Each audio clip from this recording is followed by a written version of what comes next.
আপনি কি লক্ষ্য করেছেন, যেদিন মাথায় বেশি চিন্তা থাকে সেদিন ঘুম আসতে চায় না। বিছানায় শুয়ে আছেন, লাইট বন্ধ, চারপাশ শান্ত, কিন্তু মাথার ভেতরে যেন একের পর এক ভাবনা ঘুরছে। গতকালের কথা, আগামীকালের দায়িত্ব, অথবা এমন কিছু যা হয়তো এখনো ঘটেইনি। আজ আমরা কথা বলবো দুশ্চিন্তা আর ঘুমের সেই জটিল সম্পর্ক নিয়ে। প্রথমেই একটি সহজ বিষয় বুঝে নিই। ঘুম আসার জন্য আমাদের মস্তিষ্ককে শান্ত হতে হয়, শরীরকে বুঝতে হয় এখন নিরাপদ সময়, এখন বিশ্রাম নেওয়া যাবে। কিন্তু দুশ্চিন্তা ঠিক এর উল্টো কাজটি করে।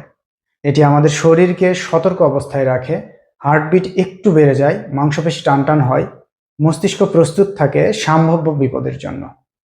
অর্থাৎ আপনি শুয়ে আছেন বিশ্রামের জন্য, কিন্তু আপনার স্নায়ুতন্ত্র ভাবছে এখনই লড়াই বা পালানোর সময়। এই কারণেই দুশ্চিন্তা থাকলে ঘুম দেরিতে আসে। এখন আরেকটি দিক দেখি। যখন ঘুম ঠিকমতো হয় না, পরদিন আমাদের আবেগ নিয়ন্ত্রণ করার ক্ষমতা কমে যায়। গবেষণায় দেখা গেছে ঘুমের ঘাটতি হলে মস্তিষ্কের আবেগ সংবেদনশীল যে অংশ সেটি বেশি সক্রিয় হয়ে যায়, আর যুক্তিবোধের অংশ কিছুটা কম কার্যকর হয়। ফলে ছোট একটি সমস্যা অনেক বড় মনে হতে পারে। অর্থাৎ দুশ্চিন্তা ঘুম নষ্ট করে, আবার ঘুমের অভাব দুশ্চিন্তা বাড়ায়। এটি একটি চক্র, একটি জটিল কিন্তু খুব সাধারণ চক্র।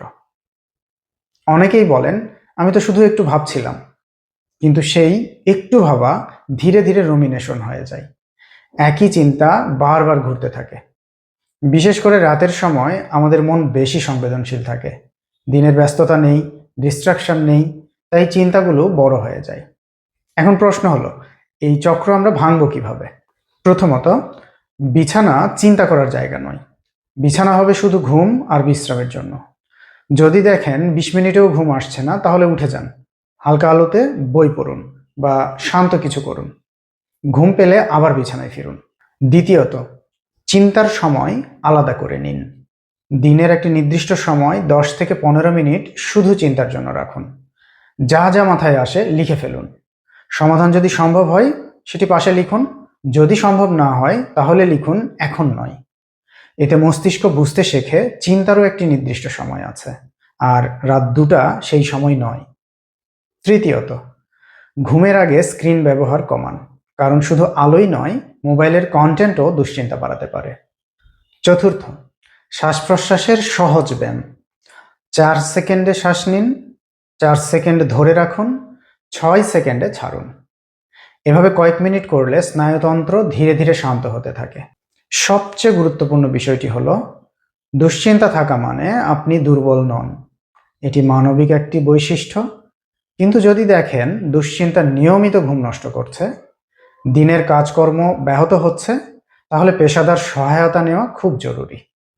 কারণ ভালো ঘুম শুধু আরাম নয়, এটি মানসিক সুস্থতারও ভিত্তি।